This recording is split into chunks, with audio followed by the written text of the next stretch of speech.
और अब हम जिस खबर का विश्लेषण करेंगे वो आपके पूरे परिवार की सेहत से जुड़ी हुई खबर है। आपको जानकर हैरानी होगी कि आपके भोजन की थाली में से जरूरी पोषक तत्व गायब होते जा रहे हैं। यानी आप जो खाना खा रहे हैं उससे आपका पेट तो भर सकता है लेकिन पोषण नहीं हो सकता। नेशनल इंस्टीट्यूट ऑफ न्यूट्रिशन ने इसी वर्ष एक फूड कॉम्पोजिशन टेबल तैयार किया है, जिसके आधार पर इंडियन डायटिक एसोसिएशन यानी आईडीए ने भारतीय थाली से जुड़ा एक रिसर्च किया। इस रिसर्च के मुताबिक पिछले 30 वर्षों से भारतीय भोजन की ताकत और उसके पोषक तत्व लगातार कम हो रहे हैं। आपने अक्सर बड़े बुजुर्गों को ये कहते हुए सुना होगा कि पुराने जमाने में भोजन की बात ही कुछ और हुआ करती थी। हर चीज शुद्ध होती थी और आपका खाना शरीर को लगता था। बड़े बुजुर्गों की ये बात अब सच साबित हो रही है। आईडीए का रिसर्च इस बात को भी साबित करता है कि 30 वर्ष पहले खाने में शुद्धता की गारंटी आज के मुकाबले कहीं ज्यादा थी। आईडीए के मुताबिक गेहूं में 9% कार्बोहाइड्रेट कम हो चुका है। इसके अलावा बाजरे में 8.5% कार्बोहाइड्रेट कम पाया गया है। पिछले 30 वर्षों में मूंग की दाल में आयरन कंटेंट 6.12% कम हो गया है, जबकि मसूर की दाल में प्रोटीन 10% कम पाया गया। प्रोटीन हमारे शरीर के लिए बहुत जरूरी पोषक तत्व है और इसकी कमी से कई तरह की बीमारियां होती हैं। आटे और दाल के बाद सबसे ज्यादा इस्तेमाल होने वाली सब्जियों को भी चेक कर लीजिए। नए जमाने के आलू में विटामिन बी, मैग्नीशियम और जिंक की मात्रा पहले से कम पाई गई है। टमाटर में विटामिन बी, आयरन और जिंक की मात्रा में 66 से 73% तक की कमी देखी गई। फलों की बात करें तो सेब में आयरन कंटेंट पहले के मुकाबले 60% कम हो चुका है। यानी लो हीमोग्लोबिन और एनीमिया से पीड़ित लोगों को सिर्फ सेब के भरोसे अब नहीं रहना चाहिए। इस आंकड़े को देखने के बाद कई पुरानी कहावतों से आपका भरोसा उठ सकता है। अक्सर कहा जाता है an apple a day keeps the doctor away, यानी एक सेब हर रोज खाने से आप स्वस्थ रहते हैं और डॉक्टर से दूर रहते हैं। लेकिन इस दौर में ये कहावत भरोसा करने लायक नहीं रही, क्योंकि सेब के अंदर पोषक तत्व अब कम हो चुके हैं। आईडीए ने इस रिसर्च को तैयार करने में नेशनल इंस्टीट्यूट ऑफ न्यूट्रिशन के फूड कॉम्पोजिशन टेबल का इस्तेमाल किया है।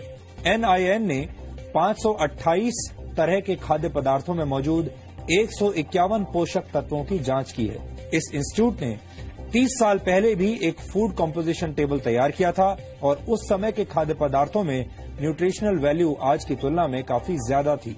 एक्सपर्ट्स के मुताबिक खेतों में पैदावार बढ़ाने और फसल को बीमारियों से बचाने के लिए पेस्टिसाइड्स और खाद का ज्यादा इस्तेमाल किया जाता है और केमिकल के ज्यादा इस्तेमाल से भारत की मिट्टी में पोषक तत्व लगातार कम हो रहे हैं, जिसकी वजह से खेतों में उगने वाले अनाज, सब्जियों और फलों के पोषक तत्वों में भी गिरावट आ रही है। भारत की मिट्टी में जिंक की मात्रा 43% कम हो गई है। इसी तरह बोरॉन 18.3%, आयरन 12.1%, मैग्नीशियम 5.6% और कॉपर 5.4% कम हो गया है। जाहिर है, जब फसल को पैदा करने वाले खेतों में ही पोषक तत्व कम होंगे तो खाने पीने की चीजों में न्यूट्रिशनल वैल्यू भी कम मिलेगी।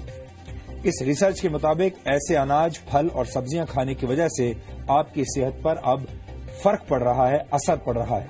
आपका शरीर कमजोर बुनियाद वाली उस इमारत की तरह है जिसमें हमेशा रोगों की आशंका बनी रहती है।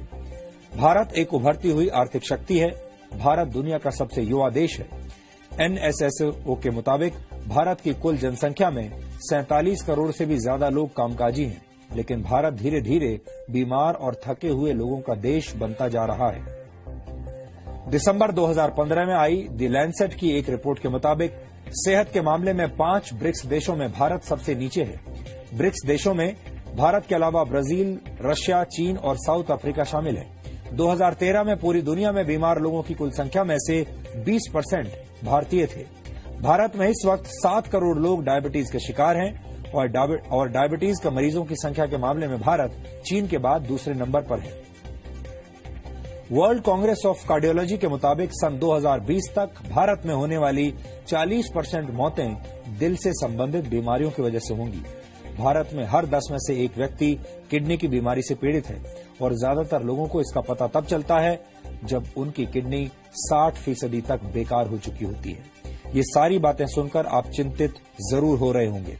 आप सोच रहे होंगे कि एक तरफ भारत के लोग बीमार हो रहे हैं और दूसरी तरफ हमारे भोजन के अंदर मौजूद पोषक तत्व भी कम हो रहे हैं। ये एक तरह से दोहरी मार है। लेकिन इस विषय पर हमारा आज का वीडियो विश्लेषण देखने के बाद आपको थोड़ा लाभ जरूर मिलेगा और आप ये समझ जाएंगे कि मौजूदा दौर में शरीर में पोषक तत्वों की कमी को कैसे पूरा किया जा सकता है।